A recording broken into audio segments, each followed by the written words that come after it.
Hello friends, இன்றைக்கி வீடியோவில் நம்ம அடுத்த இம்பார்ட்டண்ட்டான ஒரு கான்செப்ட் பார்க்க போகிறோம். என்ன அப்படின்னு பார்த்தீங்கன்னா, buy back of shares. Buy back வேர்டே என்ன சொல்லுது நமக்கு தெளிவாக? பை பேக், திரும்ப வாங்கிக்கோ அப்படின்னு சொல்லுது. பைனா என்ன? வாங்குறது. பேக்குனா திரும்ப வாங்குறது. பை பேக் ஆஃப் ஷேர்ஸ், ஒரு பப்ளிக்கு இஷ்யூ பண்ண ஷேரை நம்ம திரும்ப வாங்குகிறோன்னா அந்த ஷேருக்கு பேர் தான் பை பேக் ஆஃப் ஷேர்ஸ். இந்த பை பேக் ஆஃப் ஷேர்ஸ் எதுக்காண்டி கம்பெனி பண்ணுறாங்க அப்படின்னா, capital is a liability. Because ஒரு பப்ளிக் நம்மகிட்ட ஷேர் வாங்குறாங்க அப்படின்னா அந்த ஷேரை திரும்ப அவங்க விச் மீன்ஸ் அவங்க பணம் கொடுக்குறாங்க. நம்ம ஷேருக்கு அவங்க பணம் கொடுக்குறாங்க. ஸோ நம்மளோட பணம் இல்லை, அடுத்தவங்களோட பணம். அதை நம்ம திரும்ப ரீபே பண்ணணும். ஸோ ரீபே பண்ணுற வரைக்கும் கம்பெனி லயபிலிட்டி அப்படிங்கிற ஒரு சுச்சுவேஷனில் இருக்குது. ஸோ ஒரு கம்பெனிக்கு லயபிலிட்டி இருக்குன்னா அந்த லயபிலிட்டியை அவங்க போக்கணுமா இல்லையா? போக்குறதுக்கு என்ன பண்ண முடியும்? ஷேர் கொடுக்கும் போது லயபிலிட்டி அரைஸ் ஆச்சுன்னா அதே ஷேரை திரும்ப பைபேக் பண்ணிட்டாங்கன்னா அந்த லயபிலிட்டி க்ளோஸ் ஆயிரும். அந்த ப்ராசஸ்க்காண்டி தான் பைபேக் ஆஃப் ஷேர்ஸ் பண்ணுறாங்க. இந்த பைபேக் ஆஃப் ஷேர்ஸ் பொதுவாக ஒரு கம்பெனிகிட்ட எக்கச்சக்கமாக பணம் இருக்குது, ஃபண்டு நிறையா இருக்குன்னா தான் பண்ணுவாங்க. ஏன்னா ஃபண்டு இல்லாத நேரத்தில் ஷேரை திரும்ப வாங்க மாட்டாங்க. வாங்கிட்டாங்கன்னா ஃபண்டுக்கு எங்கே போகிறது? அதனால பணம் நிறையா இருக்கும்போது தான் பைபேக் நடக்கும். முக்கியமான பாயிண்ட் இது தான். ஒரு பைபேக் அப்படின்னு எடுத்துக்கிட்டோன்னா 100% ஆஃப் ஷேர்ஸையும் பைபேக் பண்ணிட முடியாது. மேக்ஸிமம் 25% தான் பைபேக் பண்ண முடியும். 25%க்கு மேலே பைபேக் பண்ண முடியாது. இதுதான் பைபேக்கோட பேசிக் ப்ரொவிஷன்ஸ். அதை வச்சு ஒரு சம் பார்க்கலாம். First, BCG Company Limited reserved a special resolution to buy back 2 lakh of its equity shares. மொத்த ஈக்விட்டி ஷேர்ஸில் 2 lakh பைபேக் பண்ணணும்னு முடிவு பண்ணிட்டாங்க. At face value of ₹10. ஒரு ஷேரோட விலை ₹10. அதில் 8% பெய்டப். ₹8 தான் அதில் பெய்டப் பண்ணியிருக்காங்க. மீதி ₹2 பெய்டப் பண்ணலை. ஜென்ரல் ரிசர்வ் பேலன்ஸ் ₹50 லட்சம். அதுலேருந்து தான் எடுத்து கொடுக்க போகிறாங்க. ஃப்ரெஷ் இஷ்யூ பண்ணலை. விச் மீன்ஸ் ஷேரை பைபேக் பண்ணிவிட்டு திரும்ப நியூ இஷ்யூ பண்ண போகிறதில்ல. பைபேக் பண்ணுறதோட ஸ்டாப் பண்ணிடுறாங்க. இதில் முக்கியமான ஒரு கண்டிஷன் நான் சொல்ல மறந்துட்டேன். பைபேக் பண்ணணுன்னா அந்த ஷேர் கண்டிப்பாக ஃபுல்லி பெய்டப் ஷேராக இருக்கணும். ஃபுல்லி பெய்டப் ஷேராக இருந்தால் மட்டும்தான் பைபேக் பண்ண முடியும். ஃபுல்லி பெய்டப்பாக இல்லைன்னா அதை ஃபுல்லி பெய்டப்பாக மாற்றினதுக்கு அப்புறமா தான் பைபேக் பண்ண முடியும். அது வரைக்கும் பைபேக் பண்ண முடியாது. ஸோ ஃபஸ்ட்டு பார்ட்லி பெய்டான ஷேரை ஃபுல்லி பெய்டாக மாற்ற போகிறோம். இங்கே என்ன சொல்லியிருக்காங்க? ₹10 ஷேர் ₹8 தான் பெய்டப் ஆகிருக்கு. ஸோ மீதி ₹2 பெய்டப் ஆகலை. அந்த ₹2க்கு இஷ்யூ பண்ணுறோம் நம்ம. ஸோ வழக்கம் போல் ஃபைனல் கால் டியூ என்ட்ரி போடுறோம். ஷேர் ஃபைனலாக call account debit to equity share capital. நம்ம லாஸ்ட் கால் மேட் பண்ணுவோம்ல, அந்த என்ட்ரி எவ்வளோ? மொத்தம் 2 லட்சம் ஷேருக்கு ₹2. ஏன் ₹2?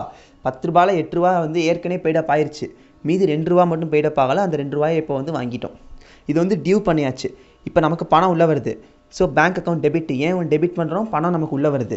டு ஈக்விட்டி ஷேர் ஃபைனல் கால். எதனால் நமக்கு பணம் வருது? ஈக்விட்டி ஷேர் ஃபைனல் கால் இஷ்யூ பண்ணுறதுனால பணம் வருது. அதனால் bank account debit to equity share final கால். இதுதான் இப்போ பார்ட்லி பெய்டு ஷேரை ஃபுல்லி பெய்டாக மாற்றிட்டோம். அடுத்து இப்போ என்ன பண்ண போகிறோம்? பைபேக் பண்ண போகிறோம்.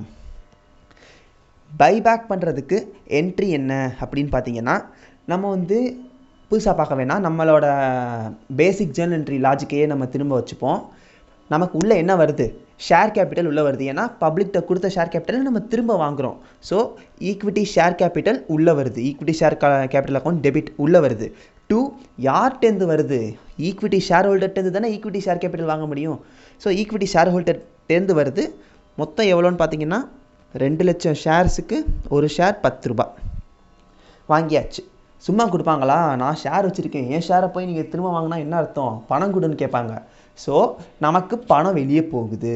So to bank. ஏன் டூ பேங்க் போடுறோம்? நம்ம கம்பெனியை விட்டு பணம் வெளியே போகுது.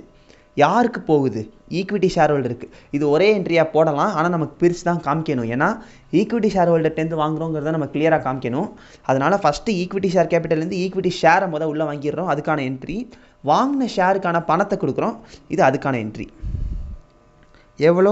2 lakh × 10. திரும்பவும் மொத்தம் 2 லட்சம் ஷேர் × ₹10. இப்போது லாஸ்ட் அண்ட் இம்பார்ட்டன்ட் கான்செப்ட் நல்லா கிளியராக கவனிச்சுக்கோங்க. ஒரு பைபேக்கோ ரிடம்ஷனோ நடக்கும்போது சும்மா இருக்கக்கூடாது. விச் மீன்ஸ் அதை எடுத்தோடனே பைபேக் பண்ணிட முடியாது. பைபேக் பண்ணிவிட்டு உடனே அதை வந்து ஒரு ரிசர்வுக்கு மாற்றணும். என்ன ரிசர்வ் அப்படின்னு கேட்டிங்கன்னா கேபிட்டல் ரிடம்ஷன் ரிசர்வ். கொடுத்த கேபிட்டலை ரிடீம் பண்ணுறோம், அதுக்கு பேர் தான் capital redemption reserve. Share capital issue பண்ணியிருப்போம், அதை திரும்ப வாங்குகிறோன்னா என்ன அர்த்தம், அதை நம்ம ரிடீம் பண்ணுறோன்னு அர்த்தம். ஸோ அந்த ரிசர்வ்லேருந்து ஃபஸ்ட்டு அந்த ரிசர்வுக்கு மாற்றணும். அந்த ரிசர்வுக்கு மாற்றிட்டு அந்த பணத்தை வந்து ஜென்ரல் ரிசர்வுக்கு மாற்றணும். இது வந்து டைரெக்டாக போட்டிருக்காங்க. இதுக்கு முன்னாடி ஒரு என்ட்ரி என்ன வரும்னா நமக்கு கிடைச்ச பணத்தை நமக்கு கிடைச்ச ஷேரை வந்து நம்ம கேபிட்டல் ரிடம்ஷன் ரிசர்வுக்கு மாற்றி வைக்கணும். ஸோ அந்த இதுக்கான என்ட்ரி தான் இவங்க கொடுக்கல, தேவையில்லை. அந்த பர்டிகுலர் ரிசர்வுக்கு ட்ரான்ஸ்ஃபர் பண்ணுறதுக்கான என்ட்ரி தான் general reserve account debit to capital redemption reserve. இப்போ என்ன இது எதுக்காண்டி அப்படின்னு கேட்டிங்கன்னா ரிசர்வில் 50 லட்ச ரூபா பணம் வந்திருக்கு. அதில் நம்ம 20 லட்ச ரூபாய்க்கு வந்து கொடுத்துட்டோம், 20 லட்ச ரூபாயை கொடுத்துட்டு ஷேரை வாங்கிட்டோம். இப்போ இந்த கேபிட்டல் ரிடம்ஷன் ரிசர்வ்ங்கிறதுக்கு எதுக்காண்டி ட்ரான்ஸ்ஃபர் பண்ணுறாங்க அப்படின்னா எத்தனை ஷேர் பைபேக் ஆகிருக்குங்கிறத நம்ம தனியாக ஒரு அக்கௌண்ட் மெயின்டைன் பண்ணிகிட்டே வரணும். ஏன்னா நியூ இஷ்யூ கூட சேர்ந்து கன்ஃபியூஸ் ஆகிடக்கூடாது. அதனால நமக்கு வந்து இந்த பைபேக் நடக்கும்போது ரிசர்வில் இருக்கிற பணத்தை கேபிட்டல் ரிடம்ஷன் ரிசர்வ் அப்படிங்கிற ஒரு அக்கௌண்ட்டுக்கு ட்ரான்ஸ்ஃபர் பண்ணி வச்சிடுறோம்.